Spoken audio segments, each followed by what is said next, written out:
The ayes to the right, 328. The noes to the left, 301.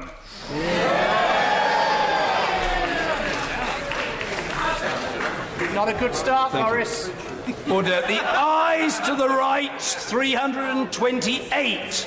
The noes to the left, 301. So the ayes have it. The ayes have it. Unlock. Another Burko fix. Order. Of course. Point of order, the Prime Minister. Mr. Speaker, I think that... Thank you, Mr. Speaker. Let there be no doubt, Mr. Speaker, about the consequences of this vote tonight. It means that Parliament is on the brink of wrecking any deal that we might be able to strike in Brussels, because tomorrow's bill would hand control of the negotiations to the EU, and that would mean more dither, more delay and more confusion.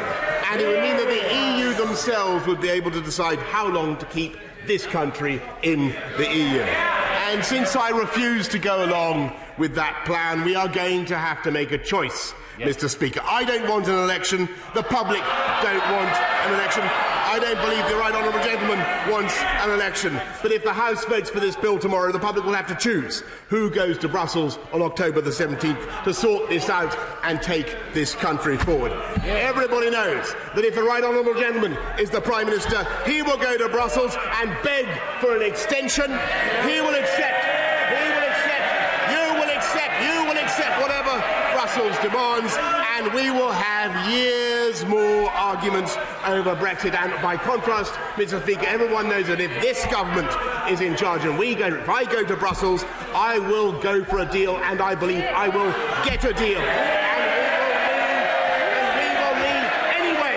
Even if we don't, we will leave anyway on October the 31st. The people of this country will have to choose, Mr. Speaker. The Leader of the Opposition has been begging for an election for 2 years. He has crowds of supporters outside calling for an election. I don't want an election, but if MPs vote tomorrow to stop negotiations and to compel another pointless delay to Brexit, potentially for years, then that would be the only way to resolve this. And I can confirm that we are tonight tabling a motion under the Fixed Term Parliament Act.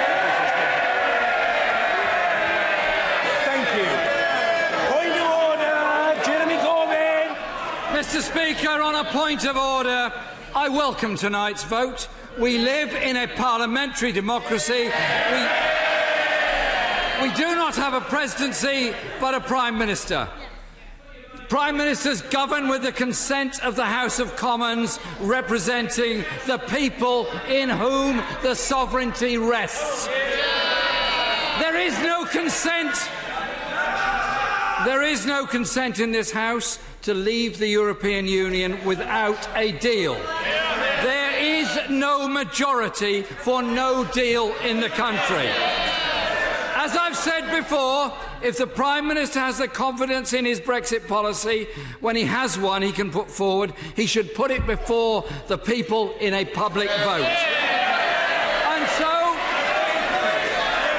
he wants to table a motion for a general election. Fine. Get the bill through first in order to take no deal off the table. Order. Point order. Order. Very rude for members. Order. Order. Order. I say to the Chancellor of the Duchy that when he turns up at our children's school as a parent, he's a very well-behaved fellow. He wouldn't dare behave like that in front of Colin Hall, and neither would I. Don't gesticulate, don't rant, spare us the theatrics, behave yourself, be a good boy, young man, be a good boy. Point of order, Mr. Ian Blackford. Yes, we know the theatrics that he perfected at the Oxford Union. Not interested. Not interested.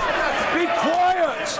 Point of order, Mr. Ian Blackford. Mr. Speaker, I have to say the public will be watching these deliberations tonight, and what they make of the baying and the shouting that's coming from the Conservative side, heaven only knows. This Prime Minister has a 100% record in losing votes in the House of Commons, and you would have thought that we would have had some humility tonight, but that's sadly lacking. Prime Minister, perhaps you might consider acting like a Prime Minister should do. Respect the vote. Respect the vote which is taking place in this House tonight. Let us have a bill tomorrow. This House can express its opinion that it wishes to remove no deal as an option. Don't give us this nonsense of a fantasy that there is a deal to come from the government. It is simply not true. The government must respect the sovereignty of the House of Parliament, must allow the bill to be enacted, must allow it to have royal consent. And yes, let us have an election, but let us have an election that respects the democracy of this House and the desire that parliamentarians have to make sure that we don't crash out on a no-deal basis. Yes, point of order, Joe Swinson. On a point of order, Mr. Speaker.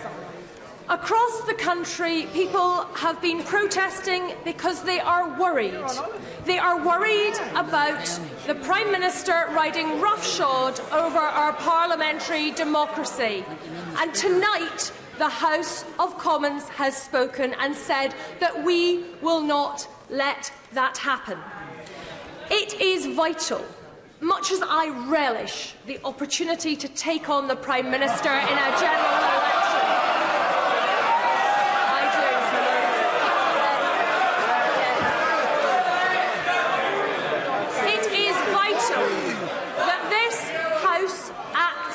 Responsibility and does not tip our country into an election at a point where there is any risk that we will crash out of the European Union during that election campaign or immediately after. We must act responsibly. Point of order, Anna Soubry.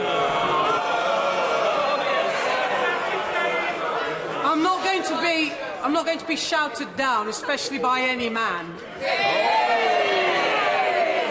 Mr. Speaker, tonight's vote made even the Leader of the House sit up.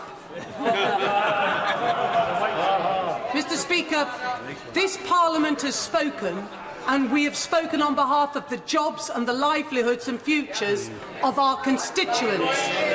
Yet again, we have shown that we do not want a no-deal Brexit. And tomorrow, we have the opportunity to make sure that yet again we do not crash out without a deal.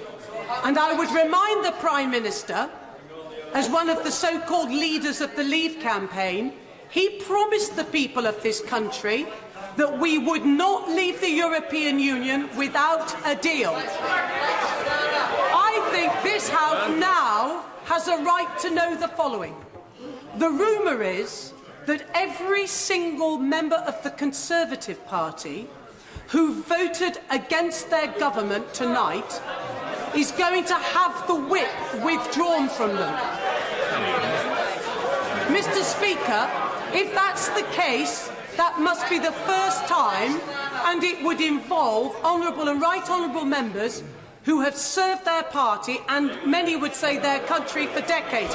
Could the Prime Minister confirm, will they have the whip withdrawn, yes or no?